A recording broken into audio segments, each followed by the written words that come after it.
आज इस राजा की मौत को 1000 साल बीत गए हैं, लेकिन फिर भी हमें इस राजा के बारे में नहीं पढ़ाया गया है। इस राजा की युद्ध नीति को आज कोई भुला नहीं पाया है। कहाँ राजा भोज और कहाँ गंगू तेली। राजा भोज के इतिहास को हमारी स्कूलों में 2 लाइन में समेट दिया गया है।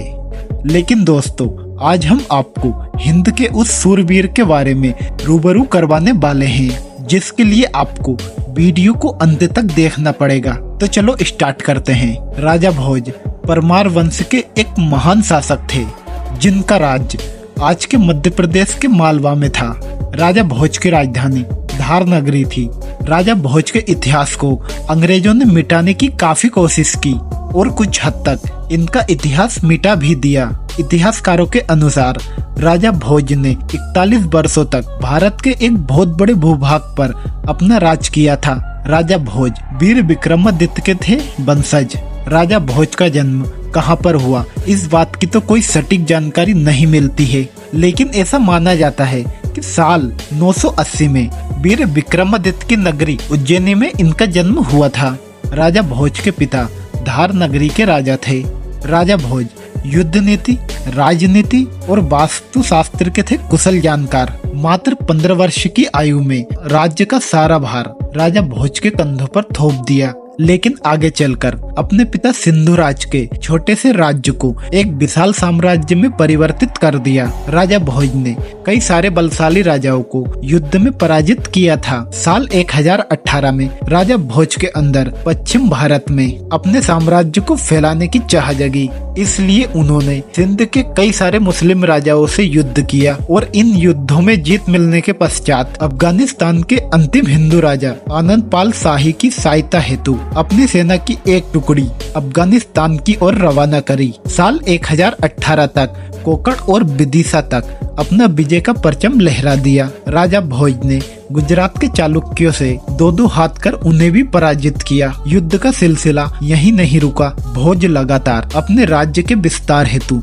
ऐसे ही युद्ध लड़ते रहे। बाबा महाकाल के थे परम भक्त। राजा भोज को 64 विद्या प्राप्त थी। उनका राज्य बहुत ही संपन्न था। उनके शासन काल में कोई कभी भी भूखा नहीं सोया और राजा भोज अपने समय के एक अच्छे आर्किटेक्चर भी थे, जिन्होंने कई सारे शहरों को बसाया और कई सारे मंदिरों का निर्माण भी करवाया, जैसे कि उज्जैन में स्थित महाकाल ज्योतिर्लिंग का जन उद्धार करवाया। धार की भोजशाला, भोजपुर में स्थित शिव मंदिर जैसे कई सारे मंदिरों का निर्माण कर इतिहास में एक अपनी अगल ही पहचान छोड़ गए। भारत के ऐसे महान राजा के बारे में हमें स्कूलों में कभी नहीं पढ़ाया गया। एक कहानी के अनुसार राजा भोज को पता चला क्रूर शासक महमूद गजनवी सोमनाथ के मंदिर पर आक्रमण कर मंदिर को ध्वस्त कर दिया, तो राजा भोज आग बबूला हो उठे। तो उन्होंने ठान लिया कि गजनवी को सबक सिखा कर रहेंगे। अगली कड़ी में राजा भोज ने गजनवी पर एक जोरदार आक्रमण किया,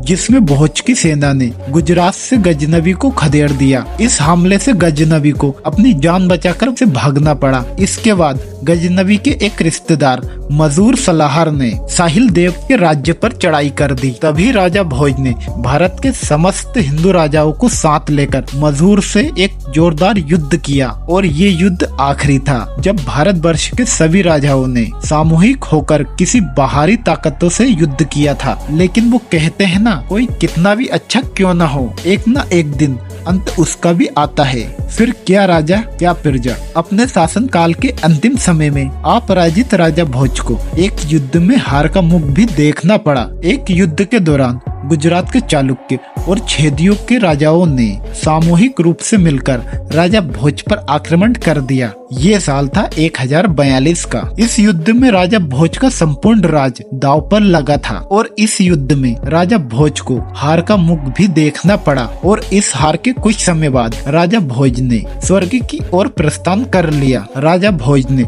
अपने शासन काल में कुछ ऐसे कार्य भी किए हैं जो हम आज भी देख सकते हैं। कहाँ राजा भोज और कहाँ गंगू तेली। ये कहावत तो किसी न किसी के मुख से अक्सर निकल ही जाती है। इस कहावत का तात्पर्य तेलान के राजा से था, जो कि दक्षिण भारत के राजा हुआ करते थे। हम आपको बताते चले, ये वही राजा थे जिन्होंने राजा भोज पर आक्रमण किया था, लेकिन बुरी तरह से हार गए थे। इस राजा के पास एक बहुत बड़ी सेना मौजूद थी। जब इस राजा ने राजा भोज के राज्य पर चढ़ाई की तो युद्ध से पहले ही पूरे नगर में नगाड़े बजवाए और कहा राजा भोज अब उनका सेवक बनने वाला है। लेकिन अपनी हार के बाद तेलन राजा अपने राज्य की ओर जाने लगे तो लोगों ने उनका बहुत मजाक बनाया। ऐसे में उनका उपहास उड़ाने के लिए लोगों ने शब्दों का कुछ ऐसा मेल बिठाया, कहा राजा भोज और कहा गंगाई तेलान। लेकिन समय के साथ साथ ये कहावत कुछ इस प्रकार हो गई, कहा राजा भोज और कहा गंगू तेली। दोस्तों, ये वीडियो आपको कैसी लगी और आपने कभी ये कहावत कही हो तो हमें कमेंट करके जरूर बताएं।